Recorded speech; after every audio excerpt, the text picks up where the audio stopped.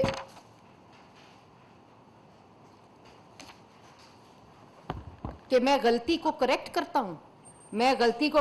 اور میں جب 4 سال کا موازنہ کرتا ہوں, جب میں حکومت میں تھا تو میرے سے غلطیاں ہوئیں اور میں بہتر چلا سکتا تھا, اور اب میں بہتری سے کام کر سکوں گا, بہتری سے ڈاکہ ڈال سکوں گا, بہتری سے گیس, بجلی, آٹا, چینی اس کا ڈاکہ ڈال سکوں گا, بہتری سے ملک کے خزانے پہ ڈاکہ ڈال سکوں گا, بہتری سے مزید 5 کیرٹ کے ہیرے خرید سکوں گا, انگوٹھیاں خرید سکوں گا, زمینوں کے پر قبضہ کر سکوں گا, اور ملک کی جو عوام ہے اس کو بہتری سے, مزید بہتری سے مہنگائی کی چکی میں پیس سکوں گا. یہ آپ بہتری لائیں گے. اور شفاف الیکشن, اگر شفاف الیکشن کرانے تھے, اگر آپ کو پتا تھا بیرون ملک سازش ہوئی ہے تو 7 مارچ اور 8 مارچ کو جب آپ کو سائفر ملا تھا آپ الیکشن کال کرتے, آپ ملک کے اندر اسمبلی تحلیل کرتے, اس سائفر کے خلاف انکوائری کرواتے. آپ کو معلوم تھا کہ آپ جھوٹ بول رہے ہیں, آپ کو یہ خیال ہی نہیں تھا کہ عدم اعتماد اور اتحادی جو ہیں وہ عدم اعتماد آپ کے خلاف کامیاب ہو جائے گی اور اتحادی آپ کو چھوڑ جائیں گے. اور شفاف الیکشن کی بات کرتے ہیں وہ شخص جس نے ڈسکا میں الیکشن کمیشن کا عملہ چوری کیا, جس نے RTS کو بٹھا کر 2018 میں پاکستان کی عوام کا مینڈیٹ چوری کیا, اور اس چوری کیے ہوئے مینڈیٹ کے ساتھ پاکستان کی عوام پہ ڈاکہ ڈالا, ان کی جیبوں پہ ڈاکہ ڈالا, مہنگائی کی چکیوں میں پیسا. اس لیے اپنی بات کرنے سے پہلے اپنے گریبان میں جھانکیں, اور سپریم کورٹ جانے سے پہلے جو آپ نے کنٹیمپٹ آف سپریم کورٹ کی ہوئی ہے اس کے بارے میں سوچیں. اور جو اس وقت حقیقت ہے کہ حمزہ شہباز ہی چیف منسٹر پنجاب ہیں. حمزہ شہباز کا election in continuation of previous election ہے آرٹیکل 130 سیکشن 4 کے تحت, اور کل 4 بجے جو ووٹنگ ہے اس کے ذریعے میجورٹی کو اسٹیبلش کر کے انشاءاللہ حمزہ شہباز ہی چیف منسٹر آف پنجاب ہوں گے. اور آپ کو یہ بتا دوں کہ جو انکوائری اگر سائفر کی بھی ہوگی, انکوائری اگر اس معیشت کو تباہ کرنے کی ہوگی, انکوائری اگر پاکستان کی عوام پہ جیب پہ ڈاکہ ڈالنے کی ہوگی, تو اس کے اندر جو نتیجہ ہوگا وہ عمران خان صاحب آپ جیل میں ہوں گے. بہت شکریہ. وفاقی وزیر اطلاعات اور نشریات مریم اورنگزیب میڈیا سے گفتگو کر رہی ہیں. انہوں نے کہا کہ عدالتوں نے اپنے فیصلوں میں لکھا کہ تمام مقدمات بے بنیاد تھے. Asset recovery unit Imran Khan کا ایسٹ میکنگ یونٹ تھا. نیشنل کرائم ایجنسی نے بھی عمران خان کے الزامات کو جھوٹا قرار دیا. انہوں نے کہا کہ فرح گوگی کو استعمال کر کے ذاتی فائدے حاصل کیے گئے. عمران خان نے 4 سال نااہلی کو چھپانے کے لیے انتقامی سیاست کی.